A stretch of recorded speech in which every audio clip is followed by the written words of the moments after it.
Shalom, this brother your call from SOZ Atlanta. Shalom, this brother Casadio, SOZ Houston.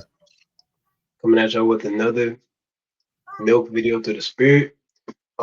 We do so in giving all honor and glory to the Most High God, Yahweh Bashim Yahushua. The topic of this video, through the spirit, is those that do good will be protected. Right? Those that do good will be protected. We live as a nation.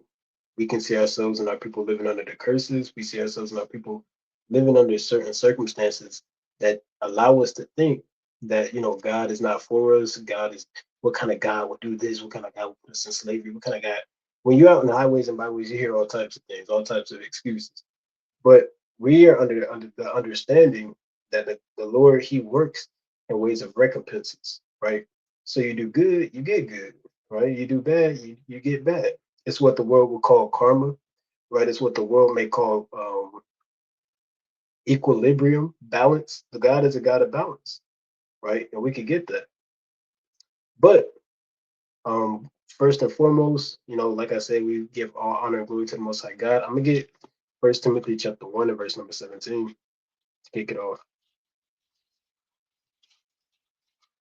Right? It's the book of First Timothy chapter 1 and verse number 17. It says, "Now unto the King, eternal, immortal, invisible, the only wise God, be honor and glory forever and ever. Amen." Right? So we give all praise, honor, and glory again to the Most High God. He is the King, eternal and immortal. So getting into the topic, let's get into it. Right? I'm gonna start off with the book of Deuteronomy, chapter 10 and verse number 12. Because this is a chapter or a verse that we bring out every time we're on the highways and byways, because this is what you would call a classic or a key verse. Right? This is something that you have to pay close attention to, because this literally tells us what our purpose as Israelites is. Right? Deuteronomy chapter 10 and verse number 12. It reads, I was at the ending. It says, "And now Israel, what doeth the Lord thy God require of thee, but to fear the Lord thy God, to walk in all his ways, and to love him, and to strive and to serve the Lord thy God with all thy heart and with all thy soul, to keep the commandments of the Lord and his statutes." Right? So this is telling us why we serve the Most High, why we call upon his name, why we keep his commandments. Right? But it's this verse right here, verse 13, that's very important to the title of this lesson. It reads, "To keep the commandments of the Lord and his statutes, which I command thee this day for thy good." Right? It ends off with "for thy good" with a question mark. Right? So the Lord is telling us there's a reason that I want you to keep these commandments. Right? The commandments, they show us how to be wise in the sight of the nations, but it's also for our benefit. Right? Because keeping the commandments is life. Like when you read the book of Proverbs, chapter 6 and verse 23. Right? "For the commandment is a lamp and the law is light." Right? So we understand, and when you read Romans on the opposite end of the spectrum, 6 and 23 as well, where it talks about how um, sin is death, right? And we understand breaking the commandments is sin, which leads to death, right? So there's a balance, right? I want to get this real quick, and then I pass it to Brother Kasadi. Right? And this class shouldn't be too long to the spirit. This is the book of Proverbs, chapter 11, and verse number 1. Right? Bear with me. Proverbs chapter 11 and verse number 1. It reads, "A false balance is abomination to the Lord, but a just weight is his delight." And we'll get into it, right? But I bring that out to show that look, the Lord, he deals with balance. He deals with, again, how you have a scale. You can't tip the scale with the Lord, right? So you put in good, you receive good. You're not going to do good and receive bad. Like some people say, it's always the good people that get bad or something like that. But that's not how it works. Everybody has a level of being tempted, a level of chastisement, and a level of judgment, right? So when we're chastised, of course, things may seem like they're going wrong, but the Lord is refining us, right? And judgment, that's what you get for ultimately sin. The Lord just hasn't killed you off, right? The Lord is judging you through various means and manners and weights and scales, right? But not to get too deep, right? I brought that out to say right? You do good, you get good. You do bad, you will receive bad. And we're going to touch on it through the spirit and the precepts. What you got it, King? Khan King, hey, all praise to the Most High. This is a mighty, mighty, mighty topic, right? Because it always goes into what reaping and sowing. We hear that all the time in the Christian church, right? You reap what you sow, you reap what you sow, right? Well, if thou doest good, right, thou shalt receive a good reward. But if thou doest not good, sin lieth at the door, right? We know what the Most High said to Cain, right, in the book of Genesis, right? So to kick it off, we get the book of Deuteronomy, chapter 30. To let me back off the brother's point, right? Book of Deuteronomy, chapter 30, and verse 19. It says, I call heaven and earth to record this day against you, that I have set before you life and death, blessing and cursing. Therefore choose life, that both thou and thy seed may live, right? The Most High from the beginning gave us a choice, right? If you want to live, right, you keep my commandments, right? If you want to die, well, forsake them, right? That's the only two options we have. Right? There's no in between. There's no I can keep a little bit here and all them other ones that I don't like. I'm not. There's none of that, right? We have to keep all of those commandments, right? Because what through the Spirit, I believe that's what Romans chapter 8.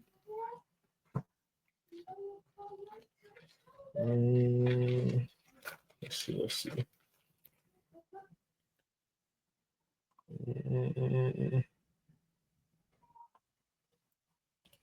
So let me get an easier one. All right. Look at Matthew chapter 5.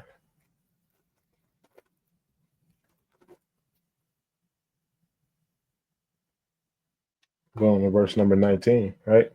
It says, whosoever therefore shall break one of these least commandments and shall teach men so, he shall be called the least in the kingdom of heaven. But whosoever shall do and teach them, the same shall be called great in the kingdom of heaven, right? And at the end of the day, that's our ultimate goal, right? We understand that the kingdom is coming, right? Repent ye, for the kingdom is at hand, right? And none of us want to go from being in this captivity for generations, being the lowest of the low on the totem pole, right? Just to get into an everlasting kingdom that's made for us. Scratch that. Before we even get there, in order to get there, we have to learn correction through death by pain, right? But then when we get there, we're the low on the totem pole again in a kingdom that's meant for us. None of us want to have to go through that, right? So it's highly important, right, that we choose life at the end of the day. These commandments, these laws, statutes, and commandments, who the Most High gave to only us, to only our forefathers, right? These are the laws of life, right, that He gave us for an heritage, right? Let's see. So to go with the topic, if you do right, right, the Most High will protect you. It's the book of Sirach. I'm gonna get this, King. I'm gonna pass it. It's the book of Sirach, chapter 34, and I'm gonna start at verse 13, right? It says, the spirit of those that fear the Most High shall live, for their hope is in Him that saveth them. Whoso feareth the Lord shall not fear nor be afraid, for He is his hope. Blessed is the soul of him that feareth the Most High, to whom doth He look, and who is his strength. Right? It goes back to what the classic that we bring out all the time, Ecclesiastes 12 and 13, right? The whole duty of man is to fear the Most High and keep His commandments, right? But I'm going to continue on. Verse 16. It says, for the eyes of the Most High are upon them that love Him. He is their mighty protection and strong stay, a defense from heat and a cover from the sun at noon, a preservation from stumbling and an help from falling. He raiseth up the soul and lighteth the eyes. He giveth health, life, and blessing, right? And that's plain, right? That's all plain, right? The Most High, he is near and dear to those that love Him, right? And how do you love the Most High? Well, you keep His commandments, right? And He's going to look after you, right? In ways that you can't even fathom, right? Just to give an example, in a time of famine, right? Pursuing the First Kings chapter 17, right? The Most High fed Elijah with a raven. Command Imagine that, commanded a raven to kind of bring Elijah food, right? And had him drink from a brook. And once that brook dried up, he led Elijah to a widow woman who literally was running out of food, to the point to where she was prepared for her and her child to die, and supplied food for Elijah and that whole household. Right. So now with that, I yield. Come on, gang. Come on, mighty points, gang. Right? This is the book of Psalm, chapter 22, and verse number 4. It reads, Our fathers trusted in thee. They trusted, and thou didst deliver them. So, one thing you have to have is trust. You have to believe the things that you're reading, right? A lot of times, I ain't even gonna say that. Sometimes, we'll say we'll read for the heck of it, just to say that we read for the day. But we have to have a clear and concise understanding of what we're reading. But we also have to have faith and believe in the things that we read and the accounts that are true, just like the brother brought out with the raven, right? That sounds unbelievable. And if any fur, any feather, our people are very clean. So this is something that's hard to fathom with our people, is that an animal brought, food, right? But these accounts are real. We have to believe in these things. And when we start believing in these things and having faith in them, that's when the Lord will really start showing us certain things and dealing with us in a certain way. We can't be closed minded. And this is just a side tangent, but we can't be closed minded when we read these scriptures. We have to open the book and open up our minds and have a clear willingness to understand what the words are saying, right? But I'm gonna keep going on. Psalm 22 and number 4. Our fathers trusted in thee; they trusted, and thou didst deliver them. That's simple. Our fathers. Think about Daniel and Shadrach, Meshach, and Abednego when they was in the furnace. Who did they call upon? They wasn't calling upon the idols of the king, right? They was calling upon Yahweh Bashem Yahweh, right? They was calling upon the name of the Lord. And you see what happened to them. They was delivered, right? The clothes wasn't burned, their hair wasn't tattered, they wasn't singed, right? They were perfectly fine, right? So in times of tribulation, because we're about to face some damning times, right? Where we're gonna have to, make a decision. Times of temptation, times and really, even though you have times of temptation, now it's on a small level, it's on the front compared to what's coming. The times of where our spirits are gonna be turned up. Everybody's spirits gonna be turned up, right? It says, so like it. And thou didst deliver them, verse 5. They cried unto thee and were delivered. They trusted in thee and were not confounded, right? And we call upon the Lord so that we don't get confounded on the highways and byways, right? The Lord, He comes too, right? So how much more will we have to call upon the name of the Lord for the sake of our life, right? It says, verse 6, but I am a worm and no man, a reproach of men and despised of the people. Now, is he actually a worm? Like, he's at a very low point. The worm, you see a worm, it's when it rains, the worms come out and then they die on the concrete when it gets too hot outside. Right? Worms are very fragile. They're at the bottom of the barrel, right? It's a worm. Right? You accidentally kind of step on them, they start wiggling and spazzing out, they choke themselves and die. Right? Worms are fragile, man. It says, um, a reproach of men and despise of the people. And that's how we are looked at as a nation. We're a reproach of men. The Israelites come, are they coming to ruin the fun, right? They're coming to be a wet blanket. Well, we keep the laws, the statutes, and commandments of God, right? We do righteous, we're set apart, right? We're supposed to be hated of the world, right? That's a natural trait. But the Lord said that we're going to be protected. Why? Because we're doing good and what the Lord wants us to do, not what men call us to do or what men perceive that we should do, right? It says, all they that see me laugh me to scorn, they shoot out the lip, they shake the head, insane, and they scoff, right? Saying he trusted on the Lord that he would deliver him. Let him deliver him, seeing he delighted in him, right? Now, in their words, they're scoffing. But we actually believe this to be true because we see accounts of it with our forefathers, and we see what happens through this power and spirit of prayer. You going through something, throw up a prayer and fast and see how the Lord changes things. Right? When you actually start putting off sin and you actually start changing and becoming that man, you actually start going harder for the Lord. Now, through these eyes, hey, this is what a scoffer thinks. But we know our Lord is our fortress, right? I'm gonna get I'm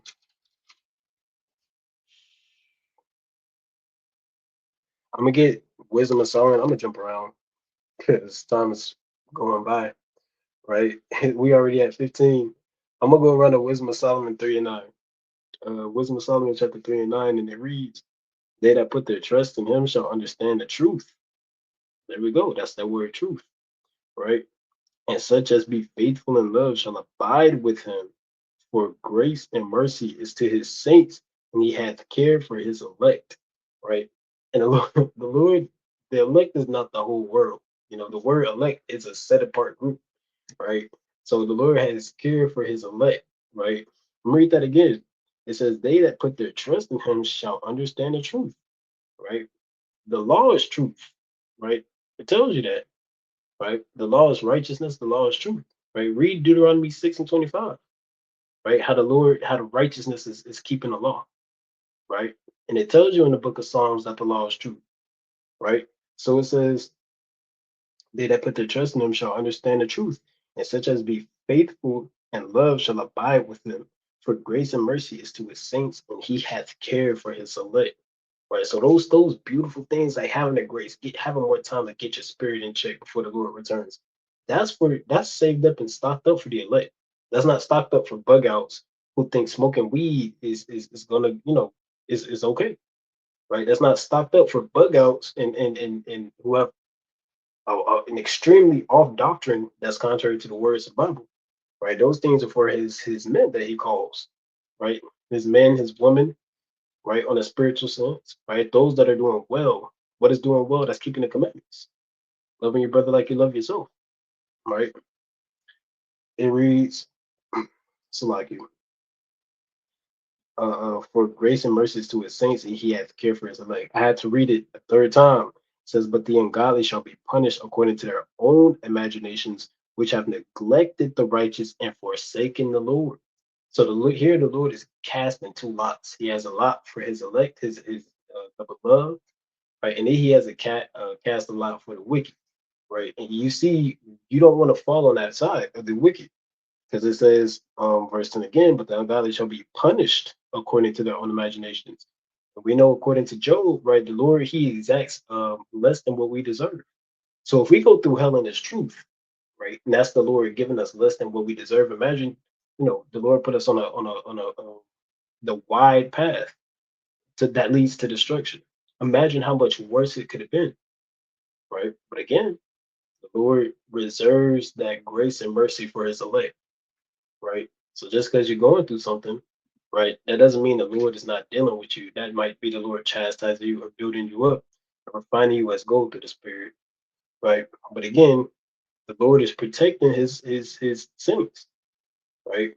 You just gotta have faith and believe it. Remember in Deuteronomy 10 and 13, it says, "For thy good," right? But with that, I'm gonna pass it on to Brother Casadia. Mighty points, King. Hey, I'm gonna let me back off what you said. That faith part and believing, that's a real thing because as the brother brought out, the Lord is gonna be that strong tower for his elect, right? Those that truly fear and believe in him, right? And that belief part is highly important. It's highly critical. It's the book of Hebrews, chapter 11 and verse 6, right? It says, "But without faith, it is impossible to please him. For he that cometh to the Most High must believe that he is, and that he is a rewarder of them that diligently seek him." Right? Hey, we bring that out at camp all the time, right? He's a rewarder of those that diligently seek him. Well, how do you seek him? The Lord is known by his judgments, right?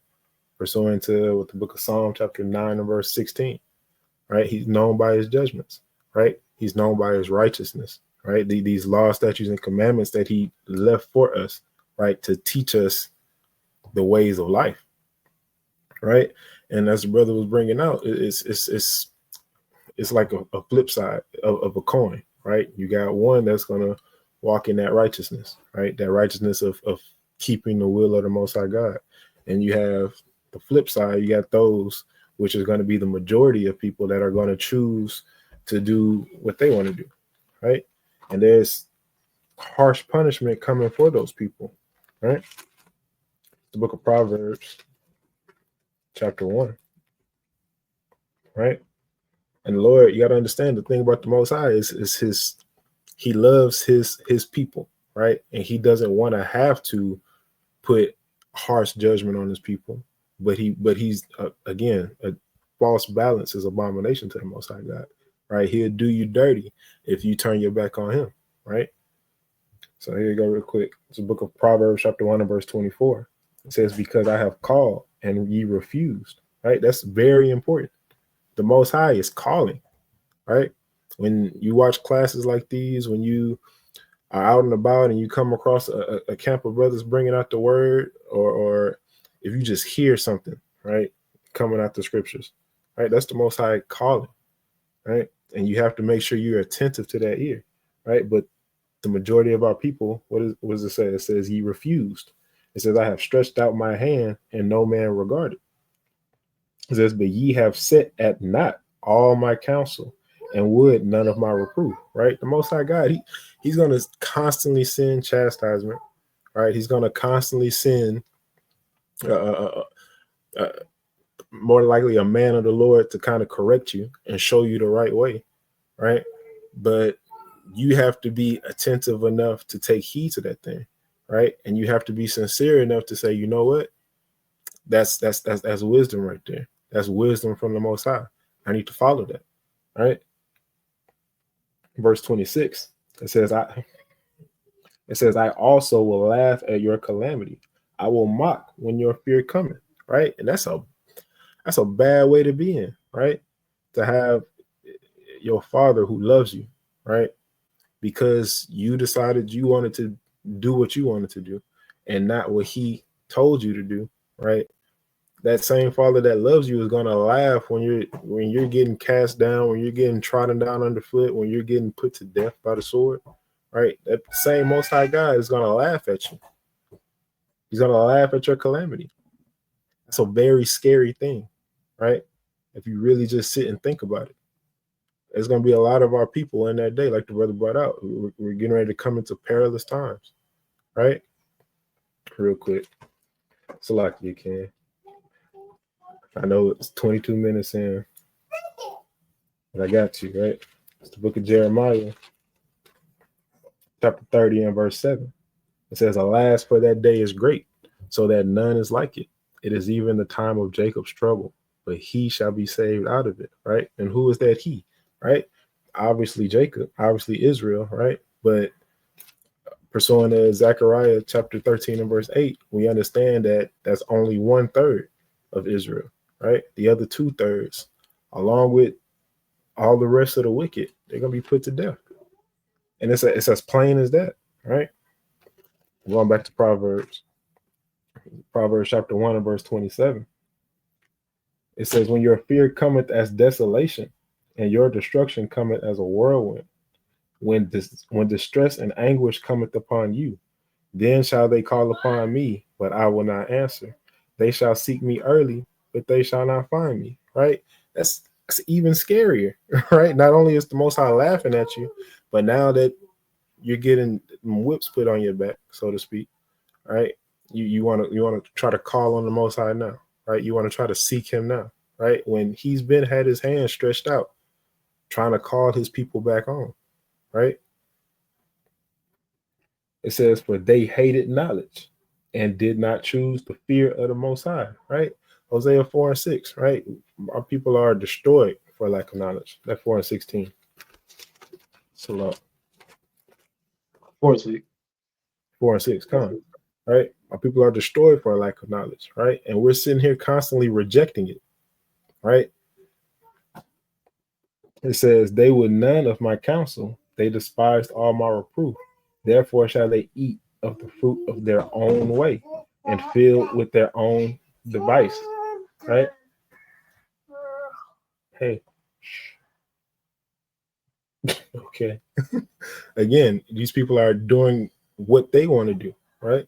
And the Most High God is going to sit there and laugh at your calamity, and He's going to turn His nose up when you try to send supplication to Him at that point, right? Once you sit there living your life according to your will, right? When your God was your belly this whole time, right? Now you want to kind of call upon the Lord. Well, no, right? Where were you when I was calling you back home? Why didn't you answer then, right? Verse 32, it says, "For the turning away of the simple shall slay them," right? That's plain, right? The fact that you turn your back on the Most High, on His heritage, this heritage that He gave us, the laws of life, right? That's what's going to slay you. Like we brought out earlier, we set before you life and death. Therefore, choose life that thou mayest live, thou and thy seed, right? Verse 33 says, "But whoso hearkeneth unto me shall dwell safely and shall be quiet from fear of evil," right? And that's the whole title of this class, right? Those that fear the Most High, those that are sincerely seeking Him, and those that are sincerely in obedience unto His will with gladness of heart, right? They're gonna be protected, right? They're gonna reside under the shadow of the Most High's wings, right? And with that, Con, mighty. And to touch on one of the brother's points, he said, you know, well, I ain't even got to quote it because it was too mighty. I can't. But the brother was going into basically like when you're in this truth, you got to realize you can't just do what you want to do anymore, right? You have people that rely on you now. You have the Most High God that you have to appease.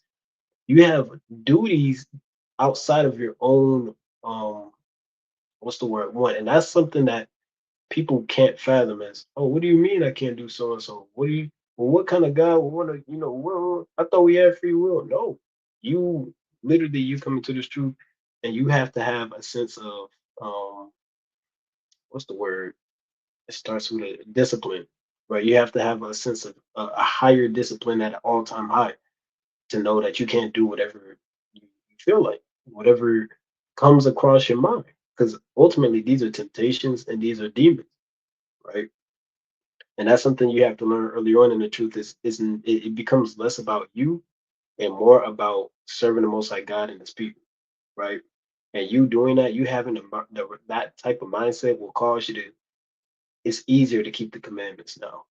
Not saying it's going to be a breeze, but you understand the root is it's not about me, it's about the most high God. It's not about self, and that pride goes away, right? It's not about self, it's about my people. It's not about self, it's about getting the kingdom of heaven and establishing this kingdom on earth for me and my people in the liberation of the Israelites, right? And doing that, it's an umbrella term for you doing good. A lot of good comes from that. And with doing that, the Lord is going to see that the spirit that is on you, and the Lord will protect you via his angels, right? But I'm gonna get the book of Second Maccabees, this account through the spirit, and then I'll probably get about one more precept, and then we're gonna close out on that because we're about to hit the mean 30. So I'm gonna get Second Maccabees 13 and verse 9. It reads, "Now the king came with the barbarous and haughty mind to do far worse to the Jews than had been done in his father's town, which things when Judas, right, Judas Maccabeus, perceived, he commanded the multitude to call upon the Lord night and day." Right. So Judas commanded that, hey, our people, we call upon the Lord night and day.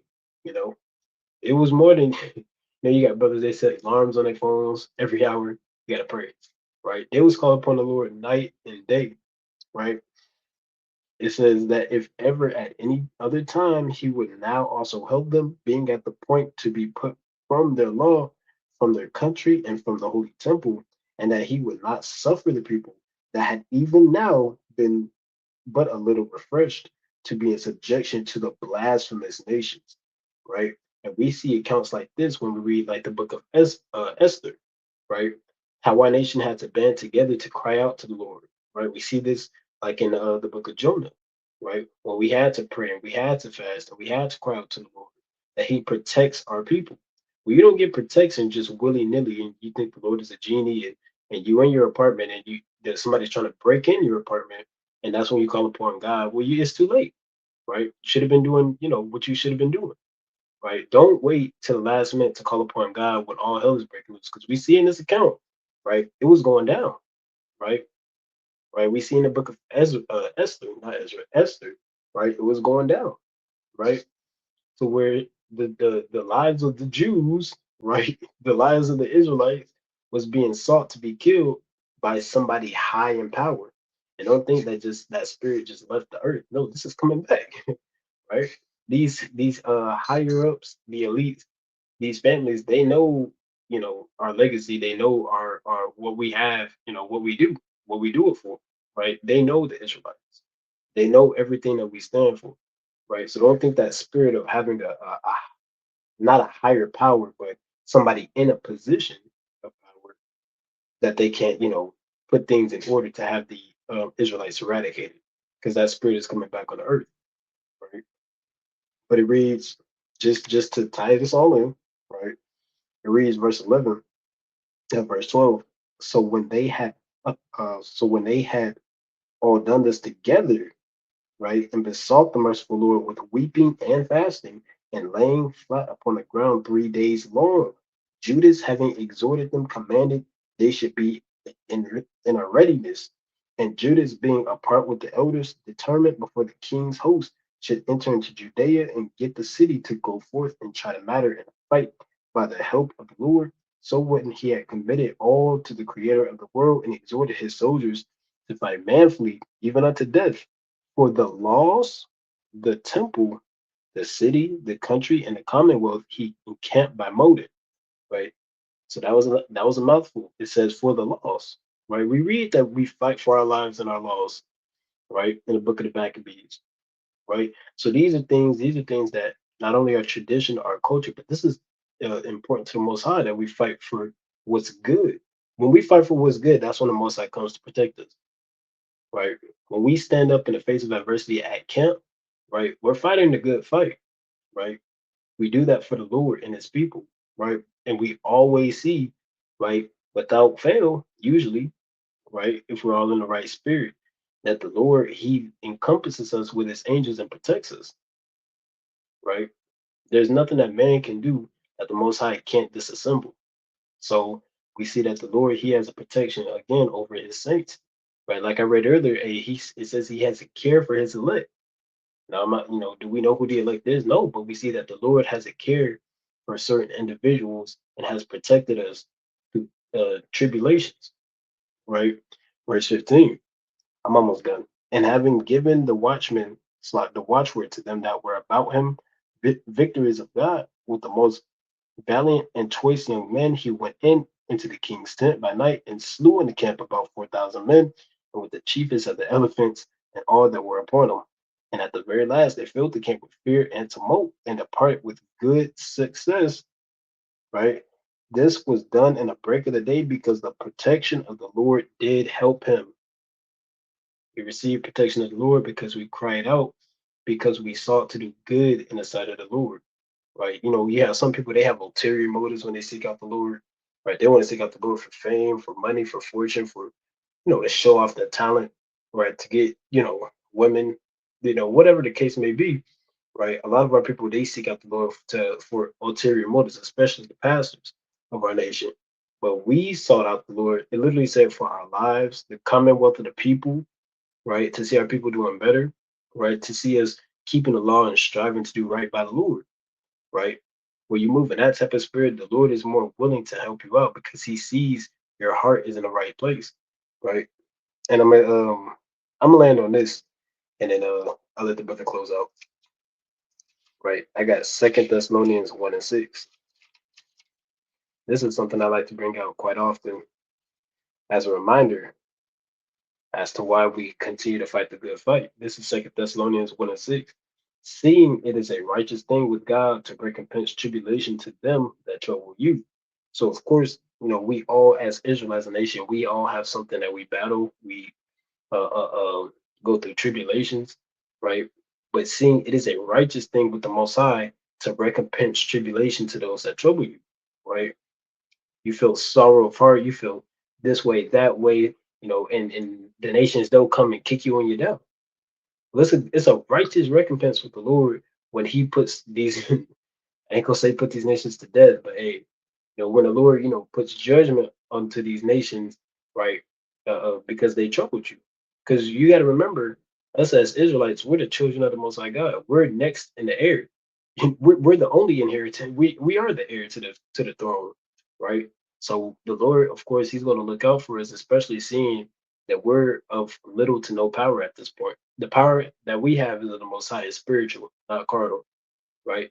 So to land my plane, we have to continue to fight the good fight if we want to see the protection of the Lord, right? As the Lord, He gathereth as a hen gathereth her chickens under her wing, right? And we want to be under that protection of the Most High, right? So we have to do good and keep an upright heart and an upright spirit, even when we go off. If we have to feel that guilt, we have to feel that contrite spirit.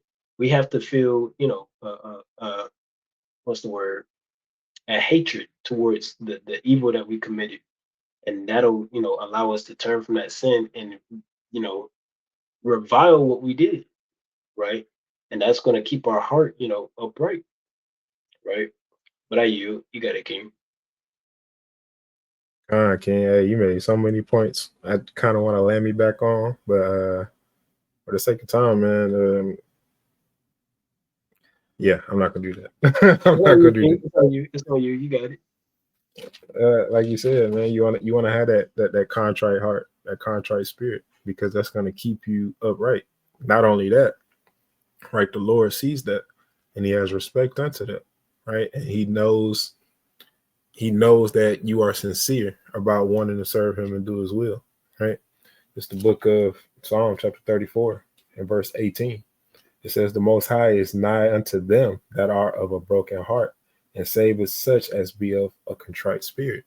Right? That contrite spirit, you feel exceedingly remorseful, right, for the things that you've done, right? It's like the topic of this class is doing well, and the Most High is going to protect you. So we're trying to show our people that, hey, in order to get that protection from the Most High God, you have to keep His commandments. You have to do His will with all sincerity, right? But by no means are we saying that, hey, we're going to do it perfect all the time, right? We're going to fall. We're going to fall short, right? But it's on us to have that contrite spirit, to feel that remorse so that we may get up again, right? The just man falls 7 times, but get up again, right? But the wicked falls into mischief, right? That's loosely paraphrasing that verse, right? But it's a highly important thing to want to be on the right side of the Lord's judgment when it comes, because it's coming, right? There's nothing we can do about it. We can't stop it, right? It's coming, right? For His elect's sake, right? For His elect's sake, these last days are going to be shortened. So, what side of history do you want to be on, right? That's something that we always have to think about. It's something that I say often, like, what side of history do you want to be on? Because we all have there's no free will, but we all have a choice, right? And that we opened up with, choose life, right? It's the book of, yeah, I can close it here. It's the book of Wisdom of Solomon, chapter 5. I'm gonna start at verse 14. It's gonna be a little bit of reading, right? So just bear with me. It says, "For the hope of the ungodly is like dust that is blown away with the wind, like a thin froth that is driven away with the storm, like as the smoke which is dispersed here and there with the tempest, and passeth away as the remembrance of a guest that tarrieth but a day." Right? And we look in the world today, right? And we see how the ungodly, right, the wicked, they sit up in high places. They are highly esteemed, right? For folly is set in great dignity here in this world, right? And we have a good number of our people, right, through ungodly, unrighteous, satanic, just to call it bluntly, methods, have accumulated a lot of riches in these days, right? They have gotten great gifts through being deceitful, through stealing from each other, right? Hey, read the book of Ezekiel chapter 22, right? And Yeah, just read the book of Ezekiel chapter 22. We see that all over the place. They're getting these gifts through just being wicked, and they're prospering in this world. But as we've been bringing out, hey, we're trying to live for the world to come, right? We're trying to live for that kingdom. We're trying to lay up our treasures in heaven, where moth or rust don't destroy, and where no thief can come in and rob us, right? That's the whole mindset that we have to have in this world, right? And that honestly reminded me of a precept I found. Slack you can. It reminded me of a precept I found a couple of days ago through the Spirit. It's the book of Proverbs, chapter 25, and verse 14. It says, "Whoso boasteth himself of a false gift is like the clouds and wind without rain." Right? It- they just there. You just see them. That's all. They don't affect nothing. They don't move nothing. They don't help anything. Right? Rain helps the earth yield its fruit. Right? Rain, it rain is necessary for us to not be in a famine. Right? If there's no rain, right, how are crops going to grow? If no crops are growing, how are we going to eat? Right? Well, these wicked of our people that live in this high estate through folly, they're just big heavy clouds. We can see them and be like, oh, look at that. But do they really help their people? Right? Do they really love the most high and love their neighbor as themselves? No, they don't. Right? But to continue on in Wisdom Solomon chapter 5, this is verse 15. It says, "But the righteous live forevermore. Their reward also is with the Lord." Again, we labor for those riches that are in the kingdom to come, right? And our labor ain't just teaching these classes, right? Our labor ain't just hitting the highways and hedges. Our labor is serving the Most High in all sincerity in all aspects of our life, like the brother was bringing up, right?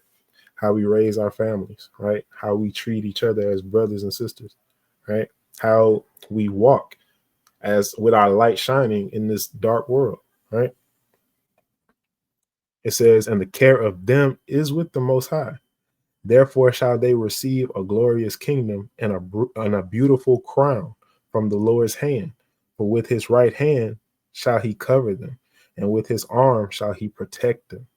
He shall take to him his jealousy for complete armor, and make the creature his weapon for the revenge of his enemies." Right?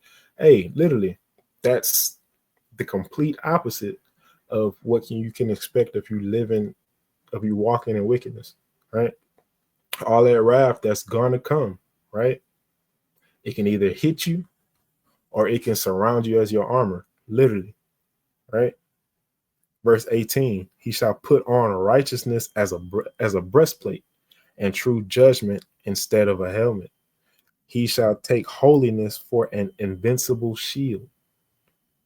His severe wrath shall be sharpened for a sword, and the world shall fight with him against the unwise." Right? What side do you want to be on? I I can speak for me, right? And I'm sure the brother your call feels the same way. Hey, I want to be on the side that's wielding the wrath, not the side that's receiving it. Hey, and with that, I yield. Mighty, mighty, all praises. So with All that, praise. been Lord willing, this was edifying, right? Again, those that do good will be protected. Protected by who? The Lord. Yahweh Bashem, Yahweh Shah, and his angels. Right. So Lord willing, this was edifying. Until next time, check out the SOZ Milk channel. Check out the affiliate channels, SOZ Houston, Orlando, Atlanta, um, Instagram. If you wanted to enlist, check out the email listed in the description. Right. And Lord willing, somebody was edified or will be edified in the time to come. Until then, Kwame Asharallah, Shalom. Shalom.